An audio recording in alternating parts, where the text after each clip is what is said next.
जहां एक तरफ इंडिया दल की बड़ी बैठक में कई अहम फैसलों पर मुहर लग चुकी है, तो दूसरी तरफ कांग्रेस पार्टी के कई सीनियर नेता आज भी ये चाहते हैं कि उत्तर प्रदेश में मायावती की बसपा का साथ लिया जाए।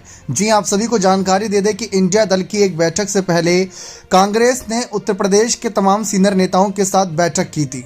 मायावती पहले भी कई बार कह चुके हैं वैसे तो कि बीएसपी अकेले अपने दम पर चुनाव लड़ने को तैयार है। उन्होंने अपने भतीजे आकाश आनंद को अपना उत्तराधिकारी बना दिया है, लेकिन सूत्रों की माने तो आकाश आनंद और पार्टी के कई नेता गठबंधन करना चाहते हैं, पर आखिरी फैसला तो बहन जी का ही होगा।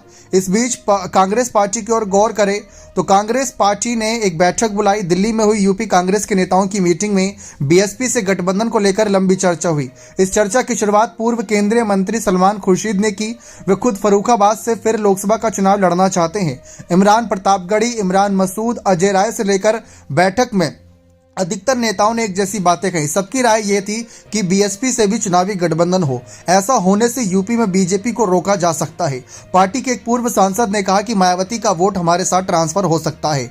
पार्टी के एक और सीनियर लीडर ने कहा कि समाजवादी पार्टी के साथ जाने से गैर यादव पिछड़े वोट का नुकसान हो सकता है। कांग्रेस के एक राज्यसभा सांसद ने कहा कि यूपी के मुसलमान अब हमारी तरफ उम्मीदों से देख रहे हैं। उनकी प्राथमिकता समाजवादी पार्टी के बदले कांग्रेस हो रही है। मीटिंग में मौजूद 3 नेताओं को छोड़कर कांग्रेस के सभी नेताओं ने बीएसपी से गठबंधन की पैरवी की। पश्चिमी यूपी के एक बड़े नेता ने कहा कि मायावती के साथ जाने से हमारी कुछ सीटें कंफर्म है। राज्यसभा सांसद प्रमोद तिवारी, उनकी विधायक बेटी आराधना मिश्रा और पार्टी के राष्ट्रीय प्रवक्ता अखिलेश प्रताप सिंह की राय इस मुद्दे पर अलग रही। इन तीनों नेताओं ने कहा कि अखिलेश यादव का अपना जनाधार है। इनके वोट बैंक के जुड़ने से कांग्रेस को चुनाव में फायदा हो सकता है। प्रमोद तिवारी ने समाजवादी पार्टी के साथ गठबंधन को पार्टी के लिए जरूरी बताया। इस पर राहुल गांधी ने उनसे कहा कि फिर तो आपको प्रतापगढ़ से चुनाव लड़ना चाहिए। राहुल के इस जवाब से प्रमोद तिवारी हैरान रह गए। उन्होंने कहा कि मैं तो अभी राज्यसभा सांसद हूं, पर आप कहेंगे तो चुनाव लड़ेंगे।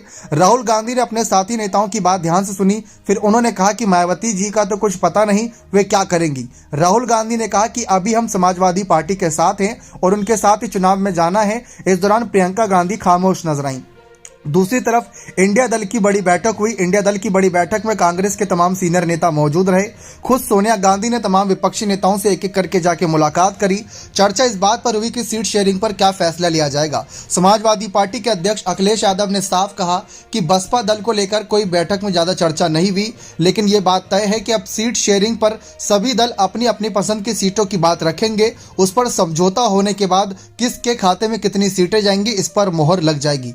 यानी कि बसपा जो इंडिया अलायंस का हिस्सा नहीं बनी, उनके लिए बड़ी बुरी खबर कह सकते हैं, क्योंकि अगर आगे जुड़ती है तो काफी कुछ बदलाव होगा। और ऐसे में लोकसभा चुनाव नजदीक आ रहा है, भाजपा लगातार तैयारियां कर रही है और दूसरी तरफ राहुल गांधी जहां अपने आप को पीएम पद के दावेदार समझ रहे थे, अब वे खुद पीछे हट गए हैं। लेकिन राहुल गांधी का मायावती को लेकर यह फैसला कि बहन जी आगे क्या करेंगी, ये तो वक्त ही बताएगा।